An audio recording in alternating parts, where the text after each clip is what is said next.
It was so cool until the very end. Can Yolopark keep up the tradition of making Transformers model kits that blow my expectations away? We're going to be looking at the Transformers Last Night Optimus Prime.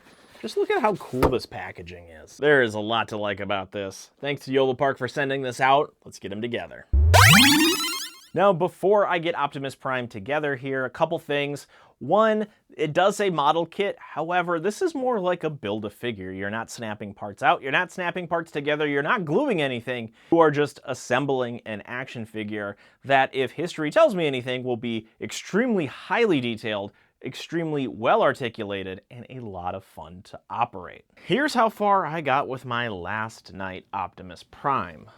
The problem is he's missing a piece inside of his neck that would allow me to socket his head on top of this entire unit. And I didn't realize it until I was all done building it. And there's a specific reason for that. You see, the thing about Yolopark instruction manuals is they are often incomplete, and you need to build one to understand how to build future ones. There is an element of guessing and fumbling around and making sure that the parts fit, which is something that the kits are really good at. You have pieces that fit into very specific spots, and they are registered for those areas. However, it is not explicitly explained through the instruction manual. You see, the thing about these Transformers is they don't transform. So in lieu of instructions on how to transform them into robot and alt form, you need instructions on how to assemble them as an action figure. Because I have built other Yolopark Transformers model kits before, I kind of understand the flow of it. So if I'm missing a piece,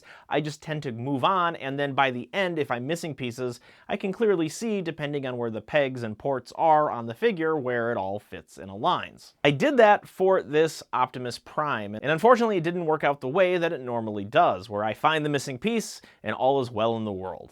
I got on my hands and knees, searched over everything on the floor here in the studio to see if the part somehow fell out, then going back through the footage of some of the B-roll that I filmed, and it wasn't there.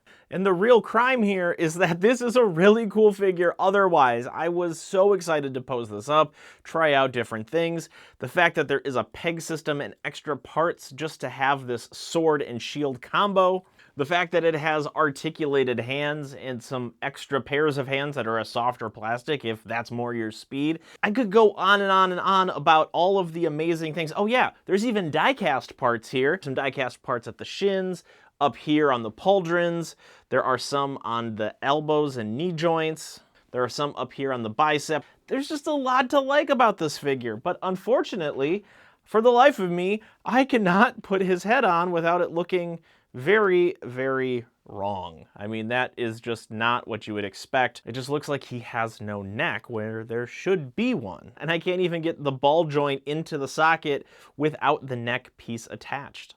I guess we have to stop the review here because there just is no piece to finish him off. And I know this is a little unsatisfying, and it is that way for me too. The G1 versions of the Yolopark Transformers line are phenomenal. The Transformers 1 stuff was a little bit of a mixed bag, but there were some standout model kits in that as well. But when it comes to this Last Night, everything is meticulously done, extraordinarily detailed, but he is not a complete set. I really wanted to like this. It's just unfortunate when all the pieces don't come in the box. I guess I will contact Yolopark. I'm guessing they will be able to send me a piece to complete this set. However, reviewing it as is, as a unit that you would purchase, you can't be assured of that. But with everything else so well done, it is a massive disappointment when all of the amazing details, articulation, and every other bit that goes into this just falls short because you cannot complete it. So if I do get another piece for this Optimus Prime, I will put it either in the description or leave a comment in this video just to tell you my experience of getting this part that's needed to complete the set. But yeah, that is my overall impression of it. It was so cool. until the very end. And if you like action figures like Transformers, pop culture, collectibles, things like that, well, I talk a lot about them, as well as blasters, anything action toy related. And if you want to get more updates as to what I'm talking about in the future, be sure to hit that subscribe button, leave a comment, share it, whatever it takes to get more videos in the future. So that's all I know about this amazingly detailed, yet unfinished, because parts were missing, Optimus Prime. Thank you so much for watching. We'll see you next time.